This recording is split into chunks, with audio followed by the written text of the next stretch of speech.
Well, hello, and welcome to Stop Let's Team Up. I'm here with Kirby, and we're going to talk a little bit about Jim Shooter, who passed away on June 30th. And it's not even been a week, but we just wanted to have a quick episode. Got this together real quick. We didn't do, I didn't, neither of us did super research. I read some stuff, and Kirby sent me some videos that were really, and I'll ask you to plug them at the end because I found them very interesting, and they were well researched, and I felt they were truthful because there was nothing, there was not a lot of that clickbait stuff. They were just stating facts I've heard in different articles over the years, that, and it sound, we'll talk, you'll understand when you watch it, but Jim had a huge impact on the industry. And some of what is said with him, I think, is not as true as it seems to be. Um, it's just normal, you know, personalities Ye- conflicting as they will. So let's hold on. I pulled up something. I just want to do a little overview of Jim, and I pulled something up. Um, I think everybody knows who Jim Shooter is if you read comics. Um, Especially, I mean, you've read Marvel, anything post 80, when Secret Wars came out, a lot of the mythos starts with him. Yep. So Jim was born in 1951, and his early career in DC, he began writing for DC when he was 14, and he started with Legion of Superheroes. He was editor in chief of Marvel. He founded three comic companies: Valiant, what's it, Acclaim, Defiant and Broadway. Broadway. So just two. Yeah, he just worked for the other. Okay. Um, but his effect on things he touched was incredible. So Kirby, your first Jim would be, Ooh, God, what is it probably is it was it Legion or was it DC Marvel? I think that's tough because it's like I know I have read the original Secret Wars. That technically might have been it, Okay. but I think the first place where I really locked on what ooh, no, I take that.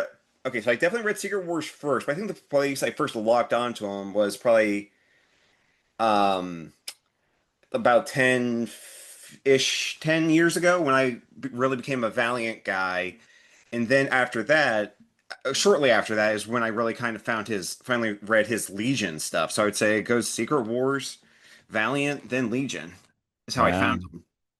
So I think the first thing I read of him was his first Avengers run. Ooh, Uh, okay. um, but because I can't tell when Huey got back issues of. Well, no, that's not true. I think it's like Legion 200s and stuff. Yeah, no, that because that Surprise Mysterious is probably the first Jim Shooter comic I read. That's in there, that two-parter that's in that 100-page giant. Yeah, that would have been it. Okay. And then he took over from Englehart in Avengers for a short period. And then he came back, he was in, and then Jerry, that was during an era when he was that editor in chief, and you'd have to have fill-in issues because people couldn't keep up. But yeah, it was that. And then I was surprised when he went to Marvel because I only knew him as a writer.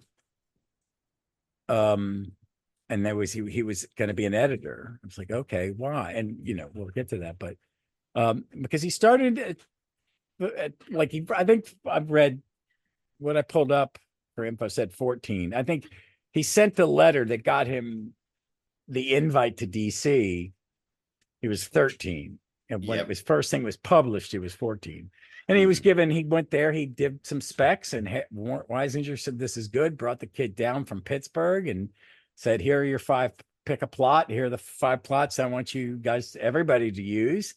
And his first story is the introduction of Karate Kid, Princess Projecta, um, Ferro Lad and Nemesis the Kid. And kid, I and couldn't write it's anything better at 13. I can't write anything better now at 34. No, and it made I was my brother was saying he's a kid. And I went, how what 16, what 19? He said, no, he was 14. I went, and which one was the first one? And I remember I had read other stuff. I had owned that comic and it hadn't been reprinted. And then I bought a copy of it. And I remember reading it and one going, I don't get this. I'm 14 or 15. How is he doing this? And it's so much better than the stuff around it. I mean, it's night and day. The other guys are still stuck in that disposable 8-page story, 9-page story throwaway Hmm. and using Mort's plots. It says, folks, when you listen to my Legion Adventures, it's one reason I haven't jumped back into it. It really doing the Silver Age can get painful. Tough. It's tough because it's really repetitive. And his In stuff wasn't repetitive. And a lot of the characterizations we have for these characters, they don't come from their creators. They come from Jim. I mean, what's your take on Jim and Legion? I just got oh, sorry, I didn't mean to interrupt, but yeah, no, no. I mean, honestly, if you're gonna ask me where's the starting point with Legion, just start with Jim Shooter's run in Adventure because it's a good point. You have, three introductory characters, with Karate Kid, Projectra, Ferro Lad. It, you get valid. You get the entire Fatal Five in a classic story. You get the Mordru the Merciless. Yeah, it's all the repeat story arcs when they want to redo a story. It's always one of his. Hmm. Universal Project is no difference than the stop than the is that Stalag in Space where Universal takes over Earth and puts people in. Yeah, I think Starlock in Space, and it's like and then Levitz does that over 4 issues, which Jim did in two. So Yeah, I do like Paul's I do too, but it's because there's some like of the creepy shit in it where you're only seeing it from one point of view and you're like, what's going on? But you're right. I think he does did he just did so much. The Adult Legion, was that his story? yes, because like that's the one where it took until Levitz and Giffen saying it was an alternate timeline where it's like, no, this is the definitive future for the Legion, and it's like, okay, that kind of hampers the drama we can tell. Still a great story in and of itself. Yeah, and every writer played into it. Levitz especially was like, oh yeah. Or the trick one, everybody, the Reflecto saga that I have not read it in 25, 30 years. So I when I get to it, I'm going to see everybody seems to it's like the Clone Wars and Spider-Man. Like, look, Conway and Thomas are both to blame for that story. It's not just Thomas, but Conway doesn't help that either. Well, But my problem with Thomas is the circus in space because with Ditko, that story is like, that, ooh, it was like, are we going back all the way to Forte and Binder? Because pretty there's much. no need to. But his shooters was really good. Even when there are three shooters now, because I forgot I was thinking shooter one, shooter two, shooter three. Because shooter two is when it's him and Carrie. Yeah, where they're trading off, it's fine. It's There's fine. nothing No, he doesn't do anything out of the right. ordinary. Is he the one that kills Chemical King? Or because he It's him created or Chemical Carrie, and King? unfortunately, like those two, to kind of to your point, I can't remember who did which issues in that era. Yeah. Who But knows? I mean, yeah, because I when I did my read through, I had not read a lot of that action because the action stuff is really painful. yeah. But Chemical King's like in every story. It's like, okay, all right. So someone liked him and used him. I just had never remembered it. So, but it was his creation. Um, what else? He created the Fatal Five. He created those four characters we mentioned. He created Mordru. Yeah. He created Mordru the Merciless. Nemesis Kid obviously is part of that introductory story. I'm just kind of quickly glancing at the Wikipedia just to see if there are any other ones that leap out at me. But yeah, I mean, though, for Legion, those are there, and in all Legion reboots, there's been a Projectra, there's been a Karate Kid, so he was clearly locking into something there because I mean, Karate Kid, They're a way little, predates the but Kung Fu craze of the they're 70s. they're really ahead of it. I mean, Yeah, he's probably seen those jujitsu ads yeah. in the comics and or karate ads. I'll teach you karate in 3 easy steps from the ads when he was a kid because these were like 64, 65. Yes, 1966. Jesus. So it's crazy. And he goes to college and then he comes back and he's writing again, and then he gets I've always found the Marvel editor in chief. He came in 78. And he was editor in chief for 9 years. And probably did some of the most important stuff in comics of that generation with Mm-hmm. Marvel. Marvel was failing, and but it was good. I mean, before he got there, it was good. It had X-Men was already going. Um, Other creators that we know and love in the late 70s and 80s were working. And he brought him on. And he did the event. He created the big event. We should thank him and be mad at him because he did Contest of Champions. Someone learned to count, and Secret Wars, which is Contest of Champions but done correctly. Yeah. Can I be honest? I don't actually really like that Secret Wars that much. You don't? I don't think it's as good. I think it's a fun comic. I do not think it is it's not it is such a gag. There are parts of the things that came out of it I like. How's that? Yes, It's there's a good very fallout. simplistic storyline. It looked gorgeous. Mm-hmm. Did it need 12 issues? No. No, but having Thing leave FF and explore that world, has She-Hulk become an FF member, Great. black costume. Um, Eh. I like the black No, costume on no, that him. costume looks amazing. I'm just not a big fan of the symbiotes. Yeah, it's like they need to have 20 of them, and it's too much. And the only Venom I've ever liked is Agent Venom, because I liked that was Frank and it had a vet in it. He's a vet. Not Frank, No, no, it's Flash. Flash Thompson. Flash Thompson as a veteran who's been disabled and given a new set of mobility. But it was so important, and it I like how they did it. It's like heroes left and they came back an issue, and you don't find out into everything until you've read it. When it was coming out, it was a great whoa. Okay, why why is this? Why have these changes happened? Hmm. Who is this new Spider Woman who's going to go be part of West Coast Avengers? All the stuff that came out of it you didn't know about. And I liked Julia Carpenter. I always never understood why they I do like Jessica Drew. I mean Jessica Drew too, but it just, there were things that came out, but his editorials tended at Marvel and those events are great. He got the G.I. Joe and Transformers on, and that, like, there's like those are kind of the things that really kept Marvel going was those licensed Yeah, ROM. he bought Rom and Micron at the same time, and those books sold well. The Yeah, toys didn't. So, but they both ran over 75 issues. yeah. So, and Bill Mantlo had to pay the rent. He's so good, but he got that, and then he made people. He also changed how editors. I was watching that video at one point that it used to be the writer editor. That if you've Hmm. been editor in chief, and maybe that's why all of them did it for a short stint. So I just have to do it until I'm sick of it, and then I can just edit my own work. And that continued. I mean, DC had like let Roy edit himself when he came over at times, and they ended up doing the same thing that Marvel did. That you have a group editor, and then you have assistant editors. And he set up that. And I will say this: for when he was in charge, Marvel consistently was doing really good work, and stuff was on time, and there were less and less of those fill-in issues. Hmm. And a lot of it came from Shooter. And in the past, it's always been he was rude to the artists.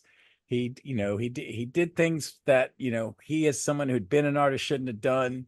It's like, yeah, but his job was to he was trying to save the company, and Hmm. he told everybody what you're going to be on time, or I'm not going to use you. So artists thought he was micromanaging sometimes, and he was pushy. It's just like, no, but your job is to do what you're contracted to do, because I think he gave good notes. I think getting rid of Jean Grey Yep. was necessary. You can't have her kill a whole planet of people. One, it should have been caught before if you didn't want to have it, but you let Hmm. it pass. And then when you're writers, you should have asked, what's your end goal? with this.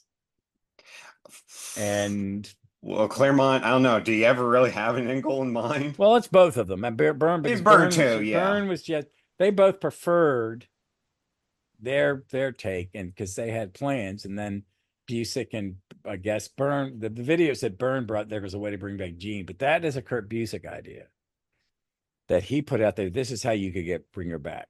Hmm. I've loved Kurt Busick, but I hate that, and I hate that they allowed it to happen. That she should have stayed dead.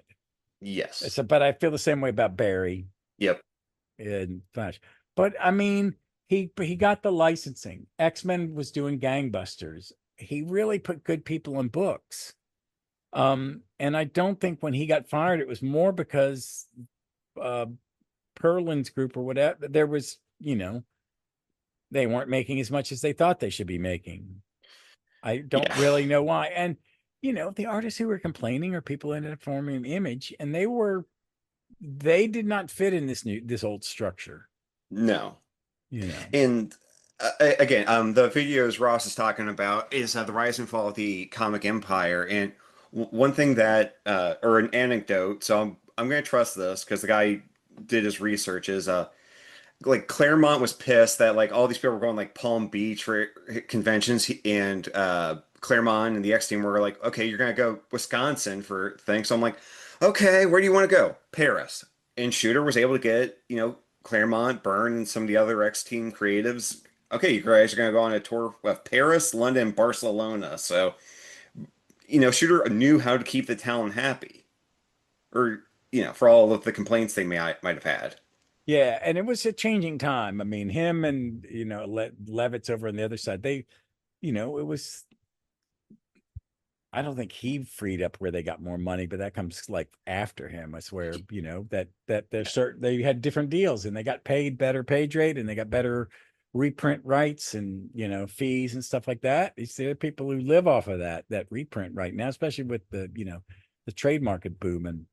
Hmm. But he managed it well. The quality of the books were good, and Marvel became number one, Yep.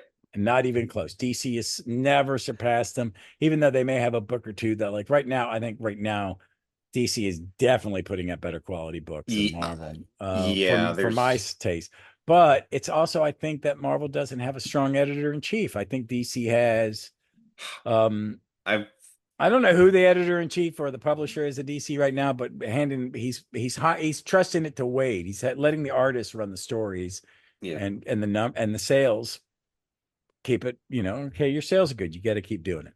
Yep. But he had such an effect on the direct market, on all of it in the early stages. Um, I can't speak to Valiant because I've not read a bunch. So, Kirby, what was your take on his Valiant? I know my buddy Ken likes it. Okay, so Valiant came about because Shooter, I want to say Bob Layden, a couple of the other big creatives tried to buy Marvel outright by, I Yeah. think I want to say like 7.5 million. Jesus, that's And insane that it it's was that like, cheap. I know it's ridiculous. It's like if you're hearing that now, even adjusted for inflation, it's like Christ. But so they missed out on buying it by like $1.5 million. So they basically went like the Futurama bit. Fine, we'll make our own comic book company, but with blackjack and hookers. My favorite. That is my favorite Futurama line ever. Oh, Um, so they created Valiant, and pretty quickly it started. First, okay, they tried licensing with WWE and Super Mario Brothers. That didn't really pan out, but then they got the rights to Solar Man of the Atom, Magnus Robot Fighter, and Turok Dinosaur Hunter, and from there they built out Exo Man of War, Archer and Armstrong, Eternal Warrior, and like if you like Marvel comics in the 1980s, read these early Valiant stories because it's done by the people who are the reasons people give a rat's ass about Iron Man, about Thor, Captain America. Pick a character, and these guys, it's like, okay, we have fresh ground. We're gonna do it. I have never seen a poorly drawn Valiant comic, especially in those early days. It's all solid artwork, and it reads even better because they went for substance in an era where Image, Marvel, and DC were really kind of going for style by and large. Yeah, I that's why I'm sad I've never read it. And I know they have those origin books and stuff. I just don't know where it's so what do I read? Because there's like two Valiants. There's the original one they did, and then whatever modern Valiant Yeah, the is. 2012. There was also a short-lived one where towards the end of the original Valiant run, Acclaim bought them, Acclaim the video game company, and it's like they got, Mark Waid, Kurt Busiek, Christopher Priest, a bunch of these great guys, and you can tell like outside of Quantum and Woody, everything else from that era is garbage. So it's like, whew, you Acclaimed, you guys do not know how to run a comic book company. Yeah, that's what I've heard. I'll have to. I mean, I'd like to read some of it. There's people like Barry Windsor Smith is doing stuff. Oh, Shooter's writing Leighton. yep. I love Bob Leighton. I'm a big Bob Leighton fan on Iron Man. We were talking, but I don't like his X Factor. Yeah. How is Sorry, his Exo Man of War? How is oh his my, like I reread the first issue again last night, and again, it's Exo Man of War. The way I would pitch it is you put Cap, Iron Man, and Thor all into a blender because he's got the power armor, but he's a man out of time, and he's like a ruler of an ancient land. So it's kind of all three of those, but it still works and it feels wholly original. And even if you can't get the OG, the series that was started by Robert Venditti is also a very good starting place. okay? I have to Yep. check that out. I'd like to. I have graphic comics app on my pad. Maybe some of it's on there just to Oh, read it. I'd like to. I like to check it out because I trust Jeff Shooter for storytelling. He did come back to Legion at the end of the reboot, and it is pretty much a car accident. yeah, It's I yeah, it's don't bad. I didn't even realize, and also it's not just him. It's also Devin. Oh my God, That, Devin Grayson does some of it too, and hers is not much better. Once Wade no. leaves, it's almost instantaneously a rehash of late '70s Legion to me. The only good issue from that era is he did one issue was just a Legion tryout issue, and that's the only good issue in that whole Yeah, run. that last arc, I don't know if that was his, where it's the descendants of the Justice League are trying to kill the Legion. It's like, what in the? That's yeah, that's bad. It was so bad. I read it and I went, "Why? No wonder I was stopped reading this comic. This is terrible." But he was good in that. I mean, and he tried to he also had to deal with equity buyers of stuff. It was a really weird publishing was changing anyway. Yeah. I was working in a comic shop, hanging around, kind of watching and reading the magazines and stuff like that. And but I don't have a he. I think his bad rap was just a bad rap. I mean, if Liefeld is complaining about you, I'm definitely not on Liefeld's side because he's spoiled. I mean, did he make promises he couldn't keep? Yes. He screwed up with McFarlane. He was like, I'll give you. I don't think he realized what he had. Yeah. And that, I like to know that it really took it for Lee when Lee joined the group. That was it because, Yes. they would all, because they offered him what was it, the Eclipse line? Something like, yeah, I think a The clip Epic or line. They epic, offered him epic. the You're right. Epic line. You can run the Epic line any way you want to, which would have been a good idea. It's kind of like what Milestone was. You had these African American creators who were like, Hmm. we want to write super books. Well, we'll give you a universe. Really kind of shitty, but Yeah. shitty of you. That's your solution. But we got Milestone out of it. Yeah. So Uh, it's yeah, that came out all right. And some great characters. But I think, I understand why Marvel didn't do it and why, they didn't trust him. And that's probably good. He doesn't work for you. He works for he works for the shareholders. His job is to make a profit. yeah. But I think he was good with creators too. Hmm. That's kind of my point. I've been saying how he shouldn't get blamed for stuff, but he knew which ones to use. Hmm. I mean, I'm not going to say he discovered anybody, but he was the one that okayed New Teen Titans. Hmm. Or no, he was the one that drove them away, but some of it. But he okayed some stuff.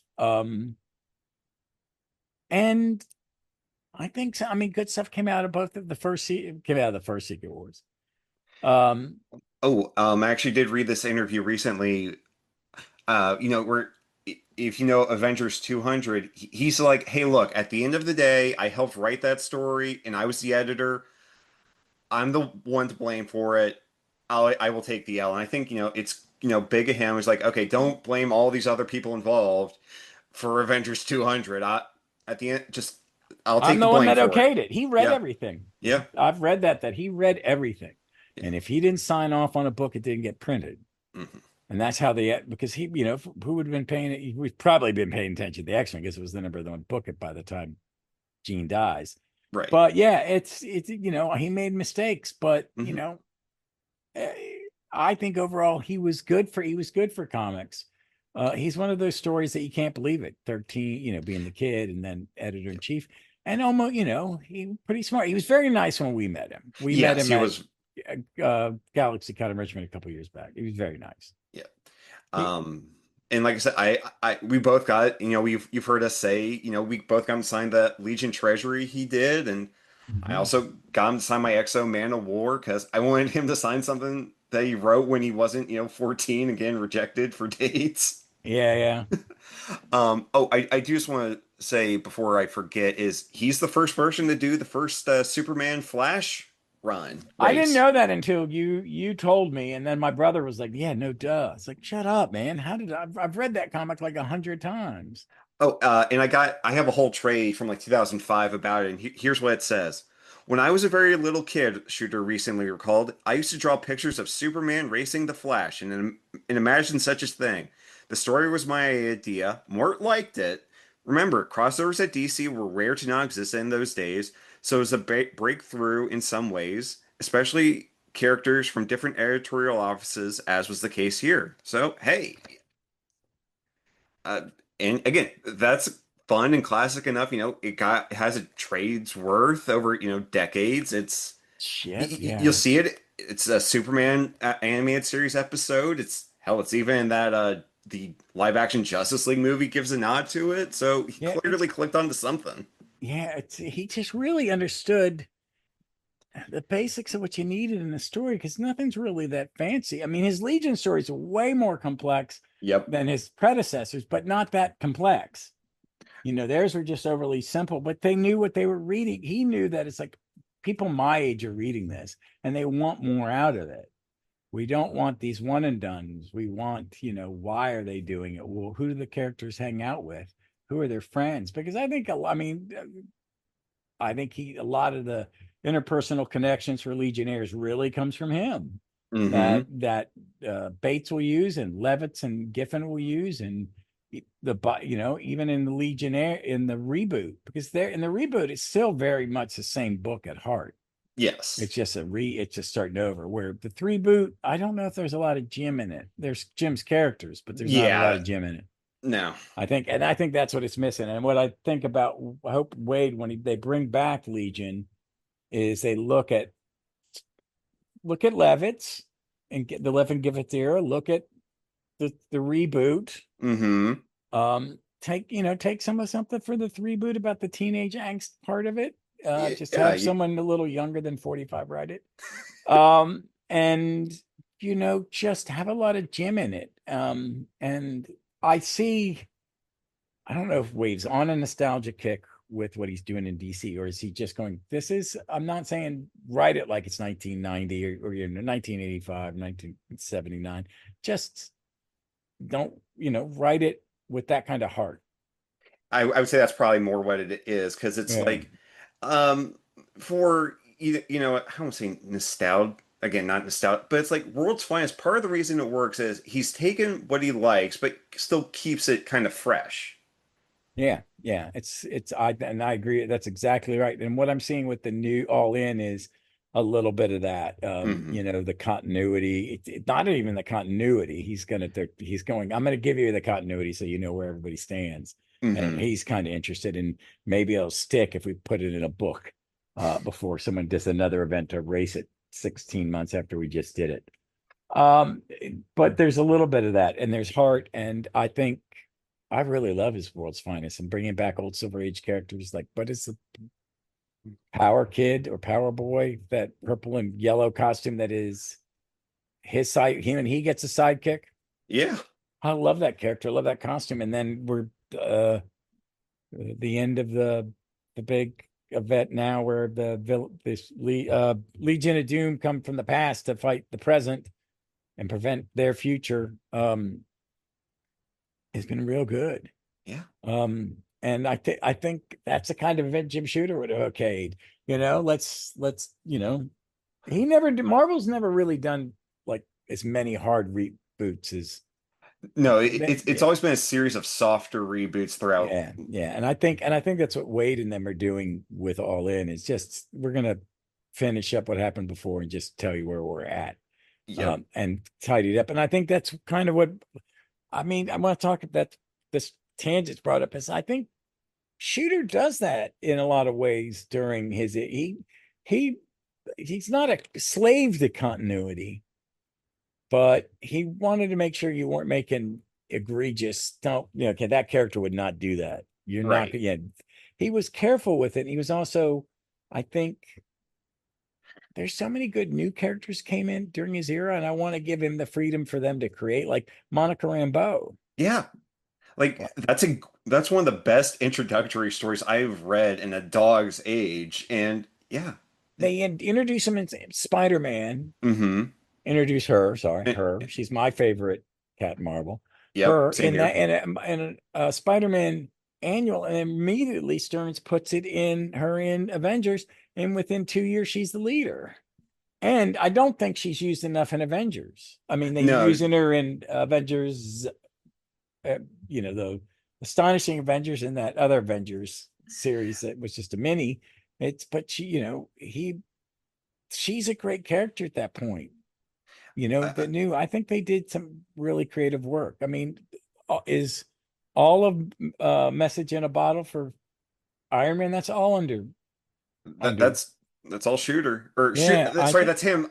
Giving the check to really screw up like one of your, not like pinnacle characters, but one of your mainstay Avengers. Yeah, It's and like, tell a story that needs to be told about alcoholism. It's like, mm, yeah, he would have. Yeah, why not? No, let's not hide this. I mean, they were definitely the biggest problem with comics at that time, and it's both companies, is they were thinking we need to move with our audience instead of said, no, we need to create more stuff for the kids, something new for the kids, and then that'll be this, and as they grow up, we'll adjust the character.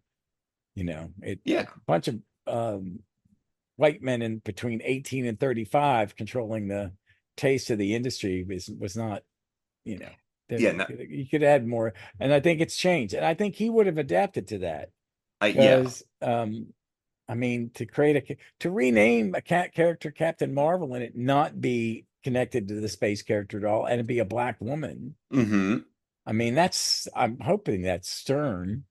Did Stern creator? Yes, yeah, that's Okay, she's okay. definitely a Stern All creation. right. I can That's tell you that without looking it up. yeah, because I couldn't remember about the Aren't me Spider-Man, wrong. but look what like what he did, that just what he let a creators do, and some of the people who came out of his era of Marvel, one big chunk founded Image, which is still going strong, and then there's I think some great editors. I mean, I love the old editor system, because you knew who was in charge of it. You knew who the editor was. I did. Yep.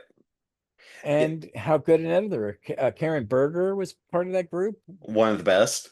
Did was he still Karen Berger, she would have been was like Mark? concurrent She was with, yeah yeah, she was she like was definitely doing like Swamp Thing at the time, and like, a DC yeah, but yeah, God, Tom Legion. DeFalco was an editor. Yeah, who I think was Jim's successor as editor in Yeah, he chief, and was, and he did a good job he did a too. good job. And because I think both of them knew it's like, again, we need to change and adapt, but we can't totally break everything either. Yeah, I mean, I think comics in the '80s had the editors they need. I think Tom DeFalco did a good job, but Hmm. but I shoot anybody. I love his everything he ever wrote. It's always fun. Yeah. And all Um, right, we kind of digress a bunch, but I mean, Jim had there's a lot you see in Jim Shooter and everything. I mean, he really did have an impact. Um, it's sad that it was so long ago that he really was working in them. That you know what I hmm. mean? That he Yeah, it looks kept like trying. He kept trying. his last story was in 2011, where for Dark Horse he wrote Dr. Solar, Man of the Atom, and a Magnus Robot Fighter reboot. So, there's clear love because at 2011 he probably didn't need to write those, but he did probably just out of love of those characters. Yeah, yeah. Well, I wish I picked those up when they were coming out because they did look good, and they didn't. I had this fear of image because I was, I was like, here because I didn't like some of those creators I didn't like in Marvel. Hmm And I also wasn't happy with the stylistic change. It Yeah, was, they were losing me. yeah. So I would like to. Jim Lee's the one of those characters I would like to. I feel like he's the one I would probably like to be in the room with the most. And a lot of the art of that early '90s, and which is just not my style at all. So, yeah, I mean, I think some great stuff's come from it. oh, So yeah, like later down the line, absolutely, but yeah, yeah. not at that Uh, time.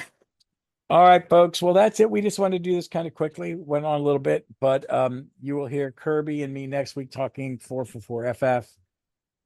And because I've just finished editing yesterday a bunch of stuff, so there'll be something every Monday and Thursday for the next at least 3 to 4 weeks. Without me having to record anything really, but I am going to be recording and there'll be more. There'll be me and Kirby are going to get another 4x4 under our belt very quickly before the FF movie comes out because we're both very, very, very excited about the movie. They're two, it's going to be like Superman and then FF. I can't I'm wait. I'm seeing both of them. I'm very cautiously optimistic for both, and that's just because like I don't want to get my hopes high enough only to be immediately dashed for either one of them. But I am again cautiously optimistic. Yeah, I am too. I think they have the heart of the books in Hmm mind, and that's all I need. Yep. I want you to remember what you're doing, because that last FF movie, you all need to get punched in the throat.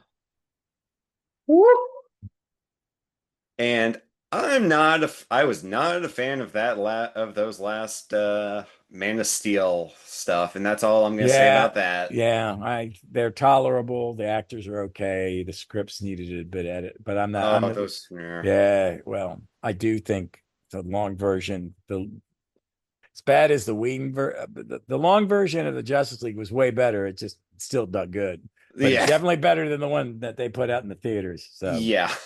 no, but that's another. Um, so folks, as always, we're thanks for listening. Be safe, be smart. Please be kind to one another. Please watch out for your neighbors and read some comics. Read some Jim Shooter. If you're a Marvel fan, read Secret Wars. If you're a DC fan, read Legion. If not, read both. hmm